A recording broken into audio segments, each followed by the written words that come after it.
We are two badass spiritual gangster real estate entrepreneurs manifesting our best authentic lives and spreading the good word. You're listening to Manifesting with Morgan and Madeline. Hi. Hi. So this week we will be actually focusing on a topic that we feel is important with manifesting. And so this first subject is pretty broad, but you kind of have to start broad when it comes to personal development or focusing on goals or anything. I like to kind of start big and then narrow it down into the finer, more detailed, different aspects of manifesting and living your best life. So this week's subject is basically the foundation of manifesting to me is just the whole notion of unbecoming. Mm-hmm. And so to me, that means basically we were born as expressions of divinity, and we were born into this world perfect and with a purpose. Mm-hmm. And then throughout our lives and our experiences, especially in our childhood, we start to lose sight of that perfection that we came on this earth as. Mm-hmm. And so the new big word around town is trauma and healing trauma and looking into how that affects you and your actions as an adult. Mm-hmm. And at first when I started to read this kind of material, I was so annoyed because I'm like, why do I have to keep looking at my childhood to figure out what I'm doing now? Mm-hmm. Like, I don't want to rehash this terrible stuff that happened to me. How does that apply? But now that I've done my reading and research and also my work, I realize that every single behavior I display as an adult, I can directly pinpoint to something that I experienced in a child or as a child. And so this is a great way for me to kind of start making sense of why am I doing these things that don't serve me anymore. And as a kid, these trauma responses kept me safe, but now as an adult, it doesn't serve me to not speak my truth. Maybe as a kid, when I spoke out of line, I'd get my butt beat, but now as an adult, holding my tongue only gets me in more trouble. Mm-hmm. So that's just an example of that. But from a scientific perspective, from age 0 in utero to age 7 or 8, depending on who you ask, that's when the majority of your subconscious programming happens. So your brain is like a sponge, and it doesn't have much of an ability to accept or reject information. It just receives all the information from the world without the ability to say, okay, this isn't actually a fact. Our little child minds don't know the difference. So that's kind of the foundation of it, and it's scientifically proven the neural pathways in your brain are wired based on your environment and are especially sensitive during this time. The good news is you can also rewire these neural pathways in adulthood. Yeah. So you're not permanently stuck with the programming that you received as a child. That's the good news. But until you can really grasp the idea of just unbecoming all of the things that have shaped you that no longer serve you, be it society and what society has told you, or your familial environment and your cultural environment. There's so many different things that influence the way that you view the world and yourself. And so the very beginning steps of living your best life and becoming a master of manifesting is trying to figure out, okay, what are the behaviors I have that serve me? What are the things about me that are my authentic truth? And what are the things that were given to me from the outside world that I need to shed? And that will be kind of like your beginning foundation and also your compass to kind of figure out the next right steps for you. So really it's just beginning with a broad overview of yourself and then working your way into a solution from there. Yes. If you don't do this, nothing else will work. Like, if you don't do the identifying and the willingness to unbecome, that's when we hit the loops that keep coming around and around, and we're like, why are we learning this lesson again and again? It's because we haven't undone whatever's causing us to continue to attract that lesson, right? Precisely. Yeah. So let me ask you a question. You use the word trauma, which we hear all the time now. Do you have a definition of what you think trauma looks like or feels like, or can it be, when I hear trauma, sometimes I think physical trauma, and I think it's important for us to unpack that it's not just physical trauma, that things that happen to us can have a similar effect to our subconscious mind and we not realize it. Like, can you give an example or kind of explain like what you think trauma can mean on a broader level? For me, pain is pain. You can't really. Okay, pain. Pain. Yeah, you Okay. can't put a measure on what pain is more or less than another source of pain. So Mm-hmm. a kid whose parents every day leave them at the bus stop way later and they're the last kid to be picked up or whatever, Mm-hmm. like that causes pain. Just like a kid who experiences maybe a little bit more intense form of neglect, like not getting fed at the right time or Mm-hmm. even getting beat a little bit, something like that. I mean, I know that sounds like harsh, but at the end of the day, trauma and pain, They're the same. They're synonymous. Yeah. yeah. I really love pain, the word, because pain feels more approachable to me than Mhm. trauma. And I think maybe for people listening as well. And you're so right, like feeling pissed off at the idea that we have to continuously go back to our childhood. Another word that you mentioned that I really like is subconscious. Yes.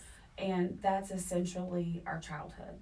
Yes. So it's another way to approach this from a standpoint of people who are ready to start doing this work, but might feel their body even might feel a little too rigid to go there, to the word trauma and to the word childhood. It can be approached as pain. Anything that was painful is painful, and subconscious, which is essentially that time in our childhood, everything that we absorbed. So I love that you brought those things up. That's so important. You mentioned social conditioning, how society can create all of these things and put these things on us. Do you think that this varies from culture to culture, or do you think this is a universal truth that no matter what culture you're raised in, that this is going to be applied to kids and to people who are developing? For sure. Nobody gets out unscathed, you know? Exactly. So, The reason I ask is because I don't know if you ever feel this or if you ever hear this when you're working with people or talking with people, that there's a lot of times there's comparison of like, oh, well, you were raised in a wealthy family, or oh, you were raised in a poor family, or you were raised as this culture, or you were raised as that culture. And the reality is those comparisons all separate the same experience that we're all having, right? yes, we all experience pain. Yeah. Nobody goes through life without pain and shame and guilt and all the things that end up, our behaviors. We change our behaviors around these feelings that we don't like. Mm-hmm. And then as adults, we're continuing these behaviors around not wanting to feel that pain, shame, guilt, anything in that spectrum of feelings and emotions.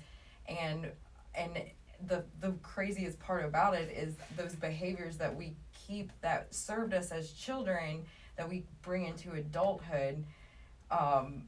You have to go back through childhood to even identify them and reprogram them. Yeah. It's just weird, and the fact that our subconscious child mind is the thing that's governing our actual conscious actions and behaviors. Right.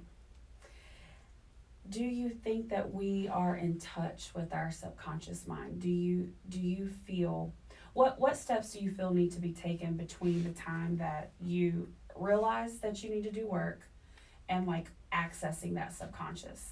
Do you think it's just something as simple as saying, okay, I need to dig into this, I need to go back? Or do you feel like that's like what the action steps are going to be for later to help identify that stuff. I think, like, where does a person start with that? I think this is more of the woo-woo perspective, but I think even recognizing you have a problem and having the willingness to solve it, and then keeping an open mind, this is how it's unfolded for me. It's the next right thing reveals itself. And there's a lot of rhetoric in the self-development community about law of attraction, which means your inside frequency or state is kind of, your exterior results are a direct byproduct of your internal thoughts, vibration, whatever. And then there's I've been hearing rhetoric lately in the self-development community that's like, well, the law of attraction doesn't work because I've tried to keep my vibe high and I haven't had any results. Well, the thing is, if you start with just the foundation, understanding the law of attraction, how you feel on the inside is going to influence your exterior circumstances and results, then that's kind of a part of this foundation of unbecoming, and that's kind of a tool that you use. So you realize, okay, I have some things I need to work through. Law of attraction is going to respond to you even saying, hey, I have this problem I need to solve. And you will find all of a sudden a podcast that's going to help you, or a self-development course, or a book, or a group, or whatever. But there's no one way to skin a cat, right? Yeah, exactly. A huge part of something that I've learned around this topic, if I can just share a little bit, is the willingness. The willingness is the foundation, absolutely. And when you start to study, like you mentioned, the science and the psychology, and you start to realize that we do this thing that you just mentioned. It's called confirmation bias. So when we open ourselves to a new idea, and we're really, really allowing ourselves to sort of like dissolve into the process, like we're really willing to completely unbecome. The law of attraction in our life will start to find those things, like you said, and start to confirm the new thoughts. And even if the new thought is, I need to work on myself, it can be something that simple. It doesn't have to be, I think a lot of people go straight from what they feel like is, quote, the problem, to what they feel like they need to be answered, like the problem to the answer. And I learned long ago in cognitive therapy, when you retrain these neural pathways, you don't go from telling yourself it's 100 degrees outside and I'm hot to it's 0 degrees and I'm freezing cold. You have to learn to say it's 100 degrees, I'm going to take my sweater off.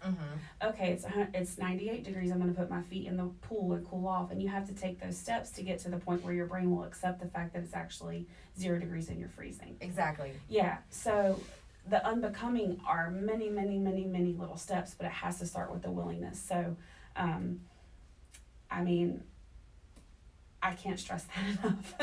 Like, I know you and I know, but when I speak to people, I think we approach as a culture, and you say things like, hey, maybe if I would have opened my mouth, I would have gotten the tar knocked out of me, and that's real. Like, a lot of people don't talk about this stuff that happened to us as children, and then the comparison thing starts to happen again, right? Like, some people are saying, well, I got beat as a child, and then it becomes this sort of ego story. And that's not what we're here for. That this has nothing to do with egos. It could be something as simple as you fell down and got your knee was skint when you were 4, and for some reason your perfect loving parents that were supportive were not around to immediately comfort you, and that could have been so simple to start to create this response. And whatever story that your child mind told you yourself, and that experience will be what you carry through. So maybe you felt some kind of shame and embarrassment, so whenever you're an adult and you fall, you feel like you way overreact to something like that.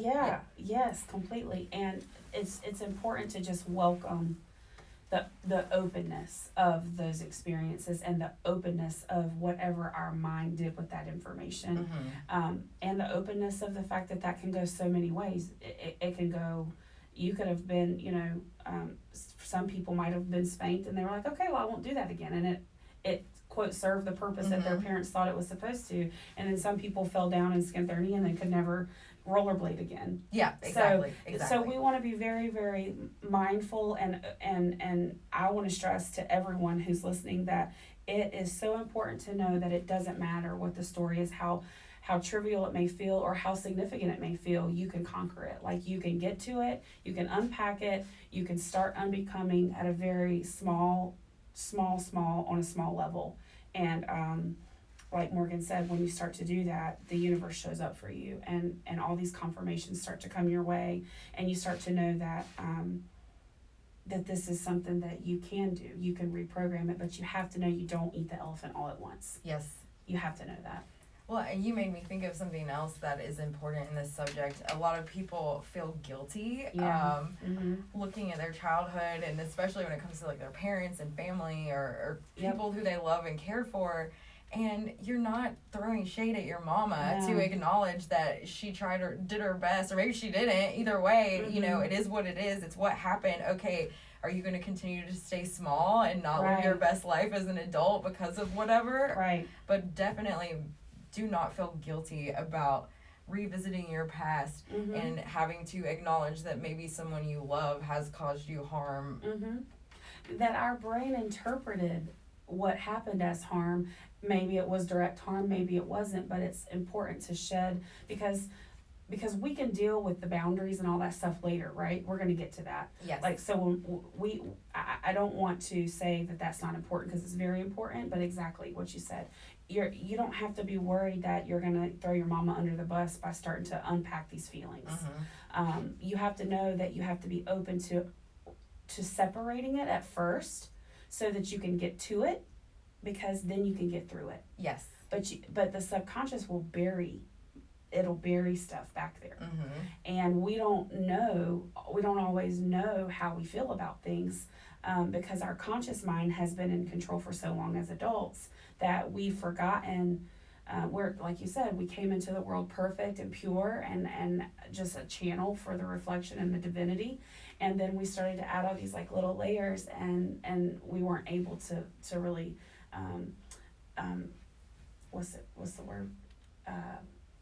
Get to it. We weren't able to access the purity. Sorry, at the moment. And that's a really good way to illustrate it, because I mean, really unbecoming is just peeling back all those layers so that you can get back to your authentic, true self that you were put on this earth as.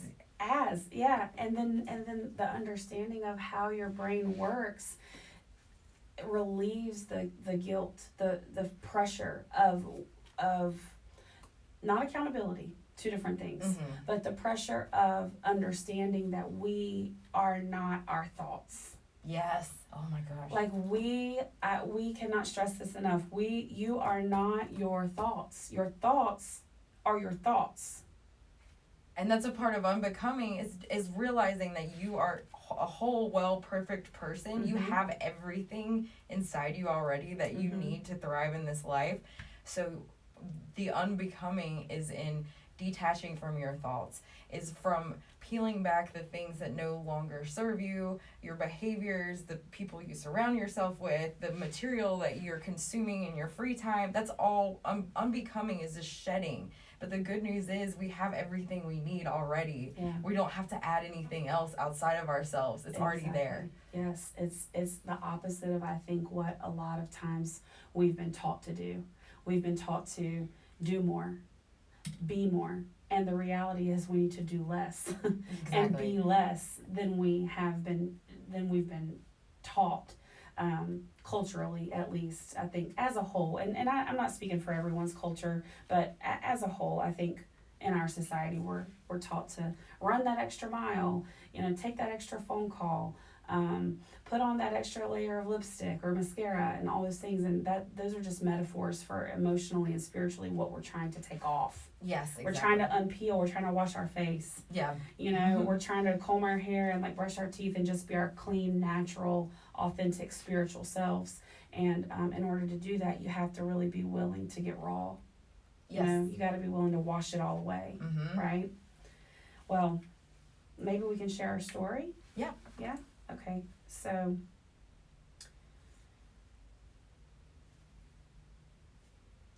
yeah, let's do it.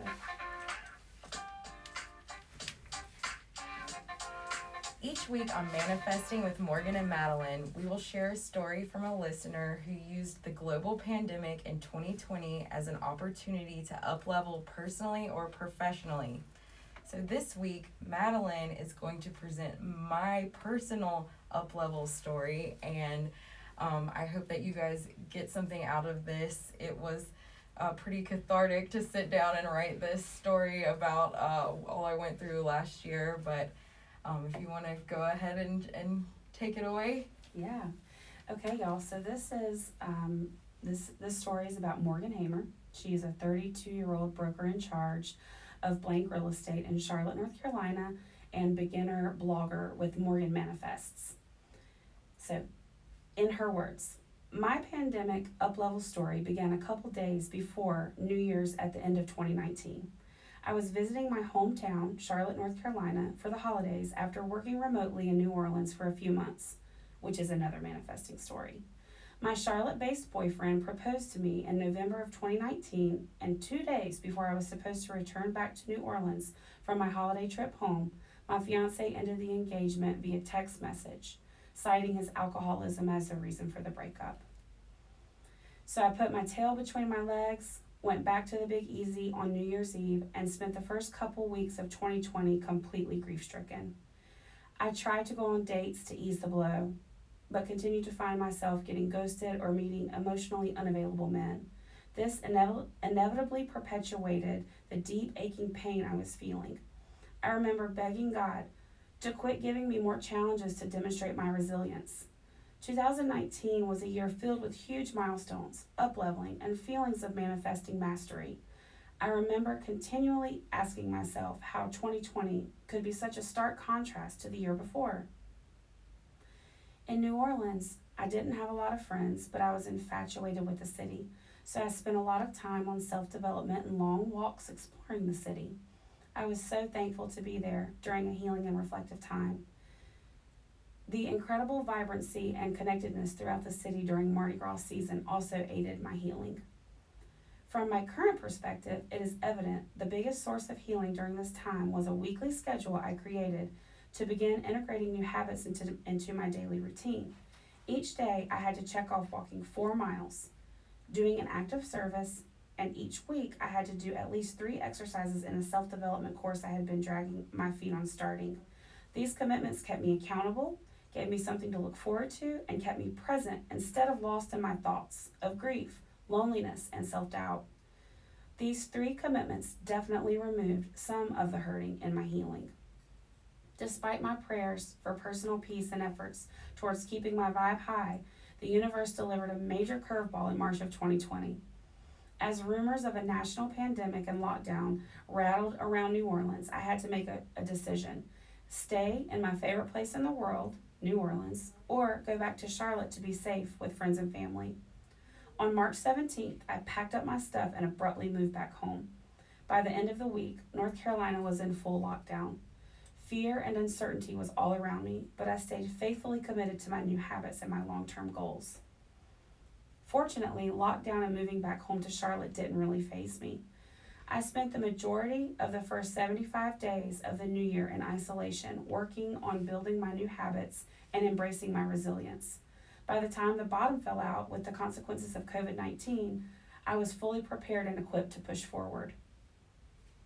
2020 was a difficult year from start to finish. It was filled with growing pains and hard lessons. I didn't lose my job like many others during this time. I got a big promotion instead. However, most days it felt like my career was the only thing I had going for me. I had a small circle of friends and roommates around throughout the year who were a source of constant conflict, and I also suffered from more romantic defeats. By November of 2020, I felt I had been put in a pressure cooker that could explode at any point. The company I kept, mostly lifelong friends, went from being fun companionship to exhausting and toxic. Though I was committed throughout this year to my 4-mile walks and my self development work, I was increasingly frustrated and uncomfortable in every aspect of my life. On Thanksgiving Day in 2020, it hit me. The thing blocking my manifesting magnetism and my ability to uplevel was my environment. Until I made space in my life for bigger and better things, I'd be stuck with the same results. After this revelation, I quickly set boundaries with friends and family, kicked out a few people living in my house, and completely cut ties with anyone who was a frequent source of hardship. Though I felt completely mentally and emotionally exhausted by the end of 2020, I pushed through and did the next right thing for me. The universe quickly blessed me with a handful of quality people, including 5 incredible women in a mastermind group I joined, and quality friends from my past began to resurface, including Madeline, who would soon become my podcast co-host. I felt like the season of isolated introspection was over, and I was ready to step out in the world again. As the new and improved queen, I was unknowingly in the process of becoming. From the ashes of 2020 emerged a version of myself I never knew. I felt more fearless, faithful, confident, determined, connected, and in my power than ever before. It has been a true pleasure getting to know this Morgan, and I would go through 100 more uncomfortable and painful years like 2020 because now I know, just on the other side, are more rewards and blessings. Now, 5 months into 2021, I am blown away by the number of manifestations I've received that are a direct result of the dedication and faith I maintained during 2020. I am now 5 months into the happiest, healthiest relationship I've ever had, a manifestation I wanted more than anything. I am surrounded by like-minded people and have new opportunities for conscious co-creation every day. I'm launching a podcast with a true queen, another long-term goal, and have somehow managed to purchase my absolute dream of an investment property for an incredible price. Whenever I'm tempted to tell myself it doesn't get better than this, I realize it can and it will, so long as I keep my eye on the prize, commit to being present and aligned with my truth, and follow each and every gut calling. I know I can and will have everything and anything that I've ever wanted and more.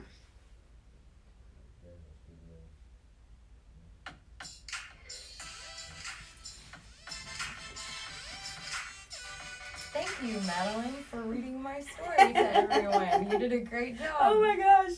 I don't think I've read that much since I was like 8. Like out loud in like 3rd grade class, you know? Like, yeah. It's your turn to read. Oh my gosh. I'm parched. That was an amazing story. I almost got a little emotional, y'all, and I choked up a couple times, so forgive. But that was so, like, I read it before, but then, like, reading it out loud and thinking of you as I was reading it, I was just feeling, like, all this pride for you and admiration and excitement and changed my whole vibe. You can tell, like, I'm all smiley now. For sure. I'm like, that's what I needed, so. Well, yeah, I mean, last year was intense. There was not a break. I was just constantly like, yeah. I don't even know, looking back, how I kept faith during that time. I really don't know. Mm-hmm. I'm not going to question it too much, but I mean, it was just like curveball, curveball, curveball, like the hardest game of whack-a-mole I've ever played. Mm-hmm. And I'm so glad to be on the other side, because I mean, there was just radio silence, and to go from the way I felt in 2019 when I really started to press hard into self-development and start to think about what my best life really looks like. And of course, it's doing stuff like this. It's serving the world, spreading the good word. And it's not about me anymore. In 2019, it was, but I was starting to really, like, everything was coming together, and it felt so good, and I was manifesting left and right. And then before COVID was even a word that I knew, you know, and then it was already like a rough time. So by the time lockdown happened, I was already used to being isolated. I was used to having to be introspective. I was in this weird cocoon phase, and I just kept trying to get out of it, but life had different plans. And now looking back, I see, okay, the reason that I was put in this pressure cooker surrounded by people that were making me uncomfortable is because I needed to learn lessons on boundaries. And probably needed to change the people that I was surrounding myself with and the things that I was putting my time into, because how am I going to have time for a boyfriend when I'm too busy chasing around roommates that don't serve me or whatever, you know? Mm-hmm. So now looking back, it all makes sense, but that is definitely the longest. I mean, it was a solid year of just. Yeah, which is why I'm so thankful that you're sharing this and started this whole podcast, because that was the whole point of that. This is the whole point, is for us to essentially talk about what the just happened last year. Because again, going back to the unbecoming, have you ever heard or seen like one of those sci-fi movies or on Harry Potter? This is, oh my God, I don't even know why this came to me, but they're doing this spell, and there's this big cabinet, and this spirit comes out, and what it does is it takes form of your biggest fear. Oh. So for people who don't watch Harry Potter, okay, whatever, let me just use this as a metaphor. So what COVID represents to me is that dark looming cloud that essentially has brought out everyone's biggest fears. Yeah. So for you, it was, I'm going to be lonely forever. I'm never going to find a boyfriend. I know it was other things too, but this was like really one of the biggest heartbreaks you'd ever been through. You were lonely. You knew that a relationship was something you deserved and that you wanted and that was really important for you. Mm-hmm. And so it seems that was really magnified for you. And I think COVID had a way of doing that for all of us.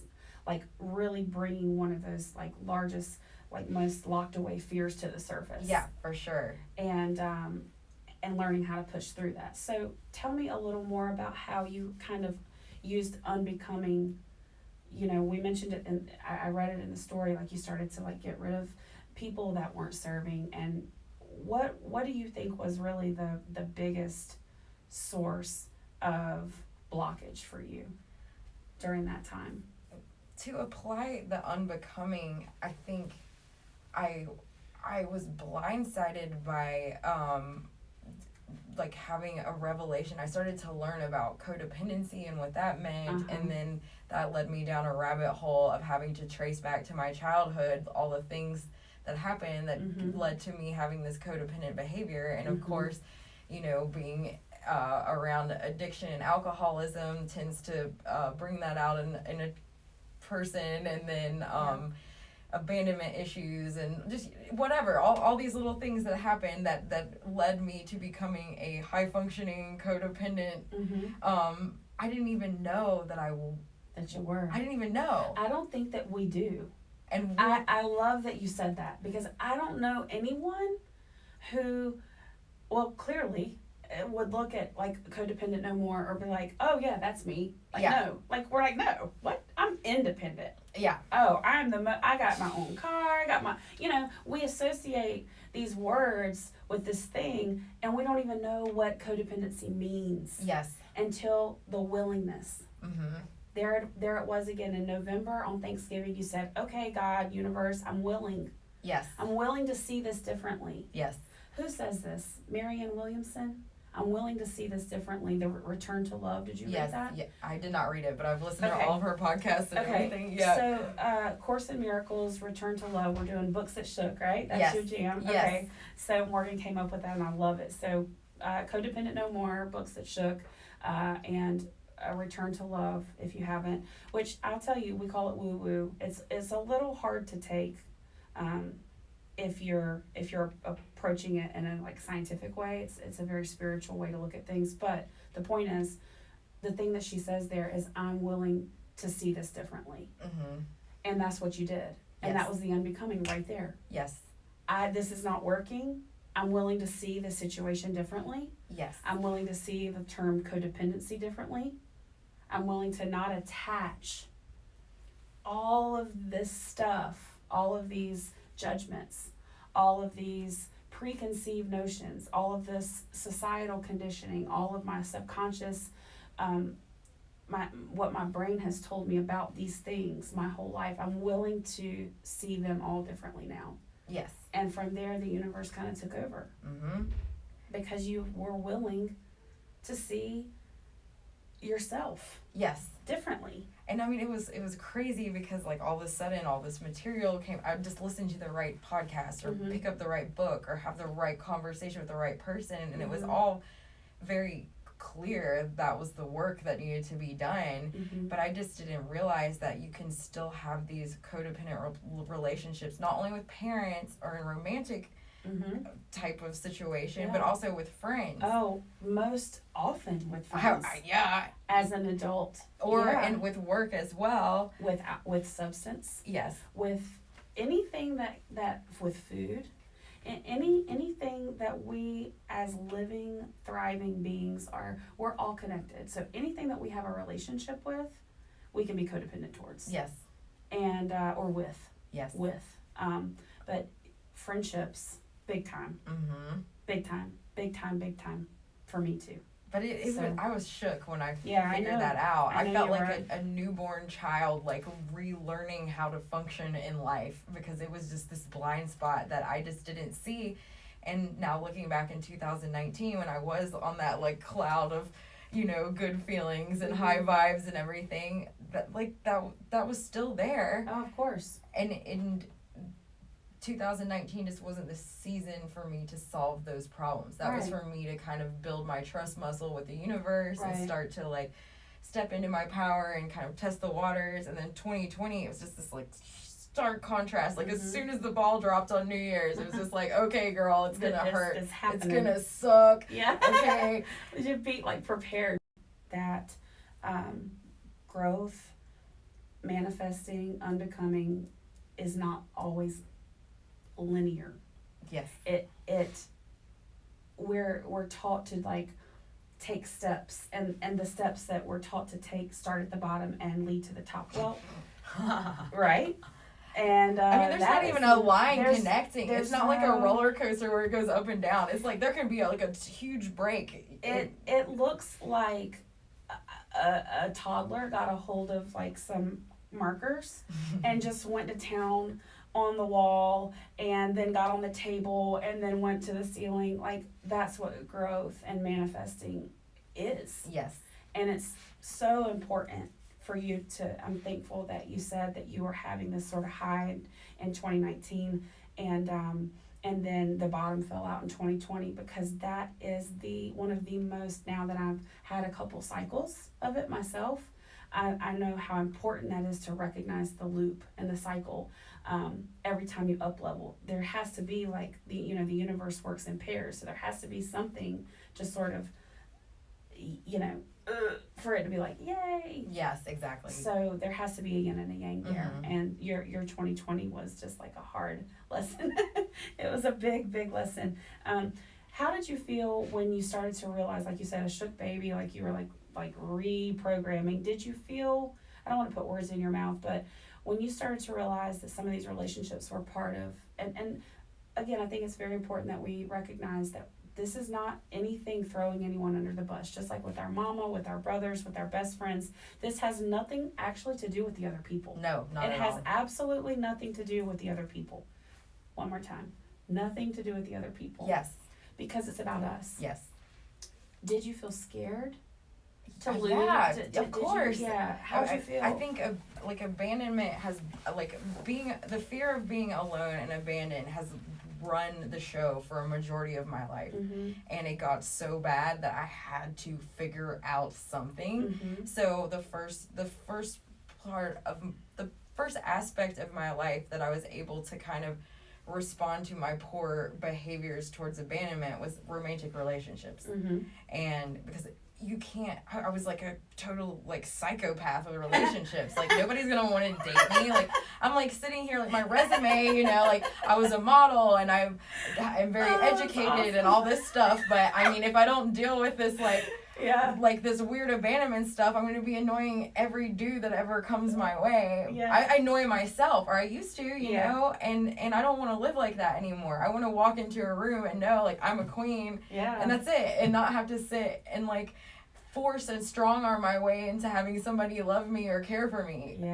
But oh my gosh, yes. Back then, I didn't realize that the only relationship that matters in this whole world is the one that I have with myself. And it took 2020 was the first time in my entire life that I completely folded to the idea of having a romantic relationship. By midway through 2020, I had just given up. I wasn't looking at and going on any dates. I sat there and I said, okay, God, I got it. It's time to do some work.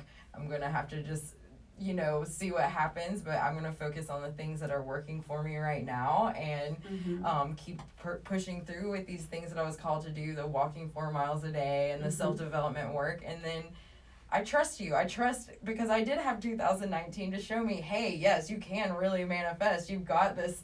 You got this, girl. But I threw in the towel. It's the first time in my entire freaking life that I haven't been actively pursuing a partner. And then guess what I get 6 months later? Yeah. Your person that you're like, I mean, that's how it works. And it seems so cliche, but it's like, it's the vibrational frequency thing. It's because I wasn't in this like desperate position. I was in this complete place of acceptance, and the vibration of acceptance is such a good place to be. Yeah, it's the only place to really, if you want to thrive, like that's where you thrive. And that also relates to unbecoming is just letting go of attachments to outcomes and just accepting the moment for what it is and learning to love it and make the best of it. It's so difficult to put into words sometimes, the magnitude of the spiritual part of this, because if you study and if you read and if you talk to people, the whole entire world has a version of this. Yes. Like every religion, every culture, every person, and you'll hear people use terms like die to self. And you're like, what does that mean? It's like die to myself. Like that sounds so harsh. And I used to be like, what is that? And then you'll hear people even use words like sell out. Yes. You got to be careful because you'll hear these things and you'll see that there will be little tricks along the way of keeping you stuck. It's saying something like, oh, you sold out or you did this. It's like, no, I decided to let go so that I could be. Yes. Because without letting go, I was fighting an uphill battle that just I was not going to win. Yes. And I think we can all attest to that. And anytime that we find ourselves competing, anytime, and COVID's a huge part of this too, scarcity mentality. Anytime we feel that there's not enough, or that we have to compete, or that we have to, like you said, force ourselves to do anything. Yes, and forcing and it's not gonna work. Yeah, it's never gonna work. And you can feel resistance. You can feel it in so many different ways. You can feel it in your gut. You can feel it in your heart and soul. Like when you're going to pursue something and you feel that resistance, sometimes it's the universe testing you to see if you're ready to receive what you're calling in. But sometimes it's because it's not in alignment with what is right for you. Right. Absolutely. Yeah. You used a term called trust muscle, I think earlier. I really like that. Anytime if you know how it is, like when you get up and you decide that you're going to work out your physical body, you train to do that. You have to train your body. You have to train your mind. Well, your spirit is also training, because we are all these things. Yes. We're whole. So our spirit's training, our body's training, our mind is training, and they can all be happening in tandem, but they might not all be on the same level. Yes. Yep. And so it sounds like what happened is you had a lot of spiritual training sessions that were really exhausting, and you had to like rest because you overdid it. Like, oh, I might have overdid this a little today, so I have to rest longer than if I just would have done a little bit. Exactly. And then you learn how much you can take at one time, and how you can pace yourself to be prepared. But that is exactly what happens. We get these lessons, they're sent to us, and they start to train us to be prepared. Before you know it, it's like, I could run a marathon. Yes. Let's go. Yeah. And I have chills right now when I'm saying this, because this is the way, and it's so important to know that like this has to happen for you to get to the finish line. Yes. Whatever that may be. Yeah. And then when you get to the finish line, you start all over again. So can I share a quote that kind of came to me Sure. before you present action steps? Okay. So while you were talking, when I met with my therapist on Monday, she presented this. It's actually a prayer, And it's so funny because it just happens to really tie into our topic today. And for what it's worth, it's a Native American prayer, and it's very, very simple, and it basically says, "Thank you, Spirit, for returning all footprints that do not belong to me." So maybe that's something that we can kind of use to help ourselves unbecome, right? Thank you, Spirit. For returning all footprints that do not belong to me. Interesting. Yeah. I like the visual aspect of that. I do too. And if you've ever read the Christian prayer, Footprints in the Sand, about how the Lord carries you through tough times, Mm-hmm. so there's only one set of footprints. Mm-hmm. What I feel from this is essentially a similar idea of, I don't need to carry all these other people, right? Yes. So thank you, Spirit, for carrying those people for me, Yes. because that's not my job. Yes.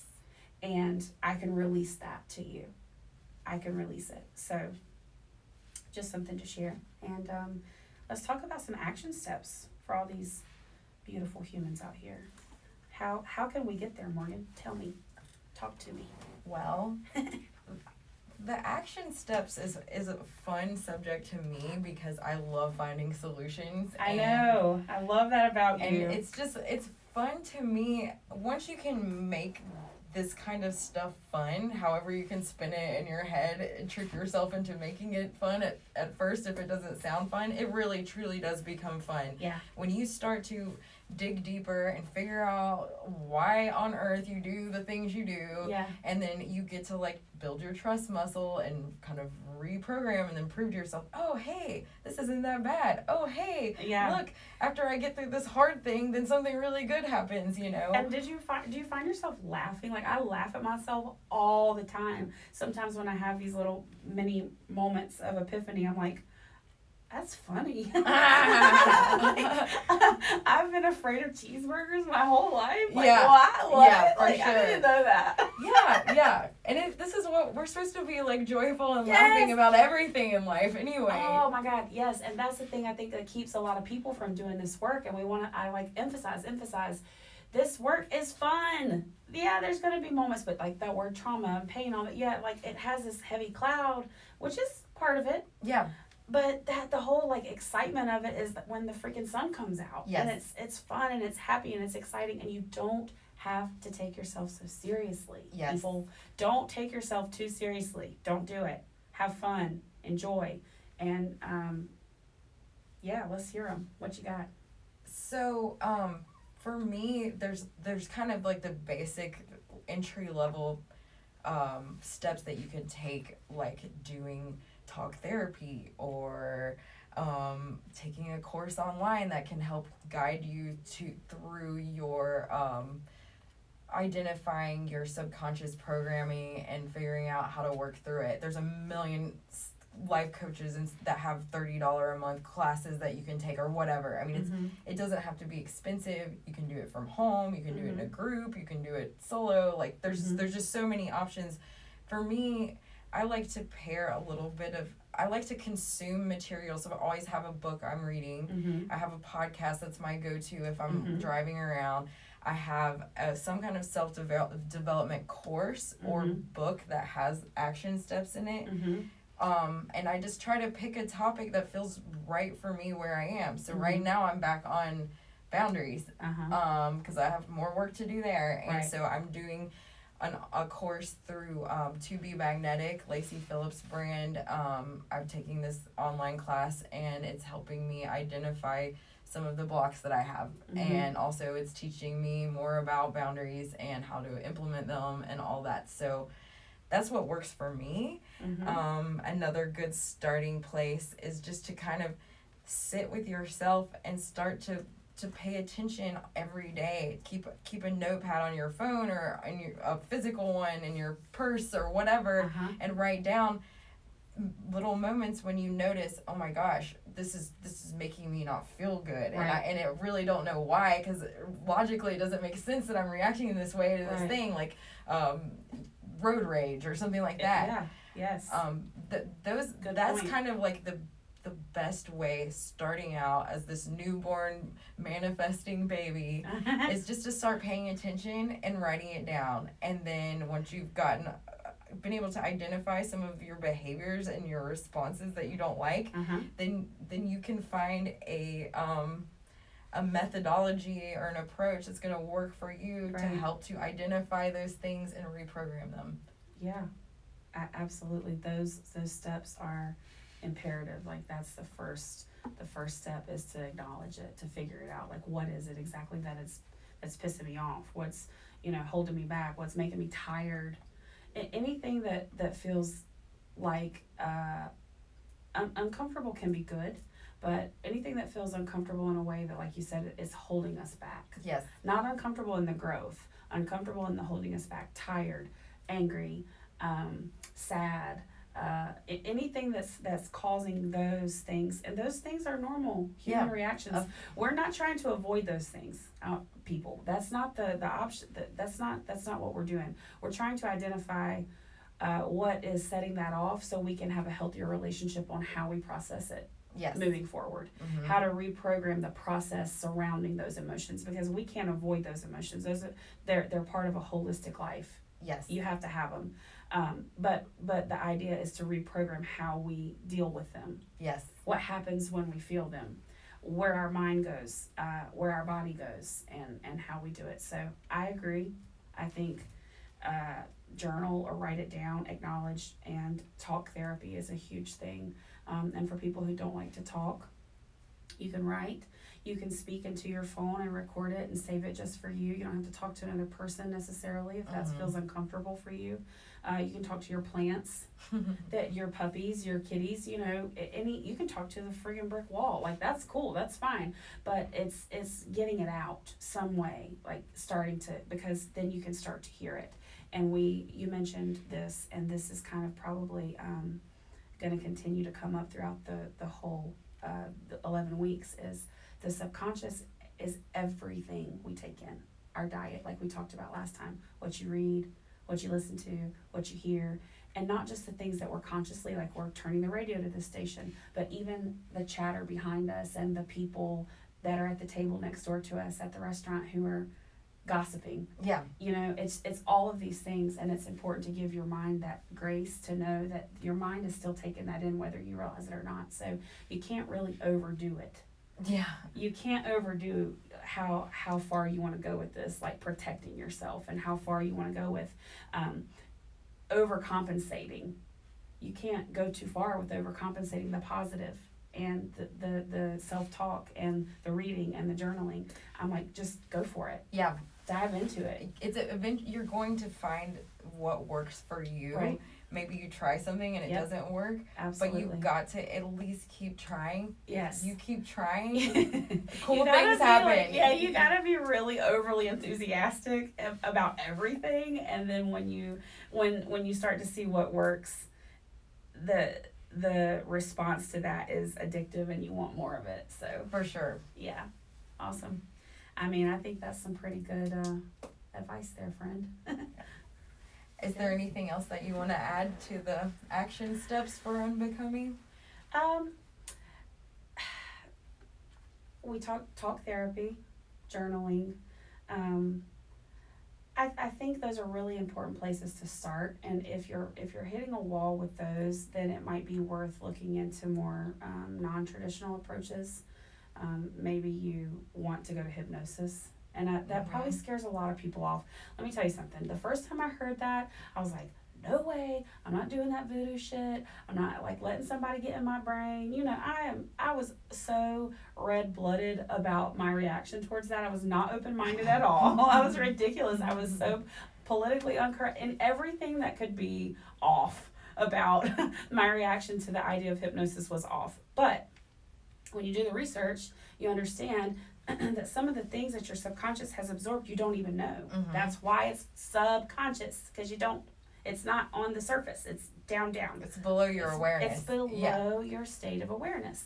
So I went to hypnosis as part of one of my unbecomings, and uncovered some stuff that I had no idea was even there. And it was instant understanding, acknowledgement, processing, letting go. Yes. That was my experience. I only needed about 3 sessions and I was good. And you can do this over and over, but that would probably be the only other thing that I would recommend as part of the unbecoming. Yes, hypnotism, and then there's kind of like what similarly like guided meditations. Yes. It's kind of similar because it gets you into kind of a hypnotic state, and it makes it so that your subconscious opens up. I don't know how else. Like your brain becomes more receptive to new information when you get into a hypnotic state, and so it's a place where you can dig and find things, but you can also reprogram from that space as well.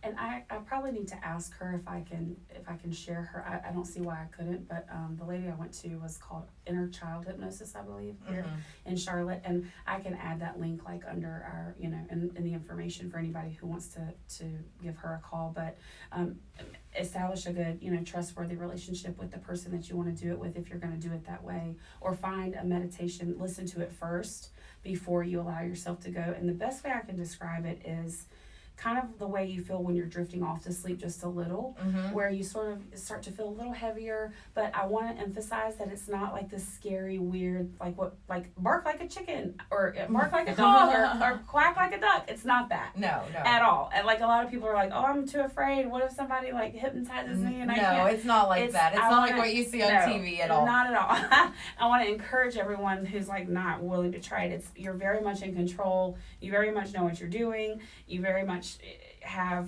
full control over the whole process, but exactly, it just sort of gets you into that relaxed state where your conscious thoughts sort of take the back seat and your subconscious is able to open up and reveal itself. And that's the whole purpose of everything we're wanting to do in the unbecoming, is get into that space. So that would be the only thing I would recommend that we didn't talk about. That's awesome. I know. Well, feels good for me today. How about you? Awesome. Yeah, good. Okay, guys. Well, I guess we'll see you next time. Yep. Okay, bye. That it? Yeah. Oh my God. Do you know what I was thinking of halfway through? Did you put the SD card in there? Jesus Christ. I was like 35 minutes into it. I was like, oh my God, did we put the SD card in? It doesn't even turn green if it's not in there. Oh yeah, thank God. I'm like barely with it today. Me too. Me too. I think we did really, really well for Wednesday. Hi, bye. I know you don't like when I tell people hi and bye, but sometimes. Me? Yeah. I don't care.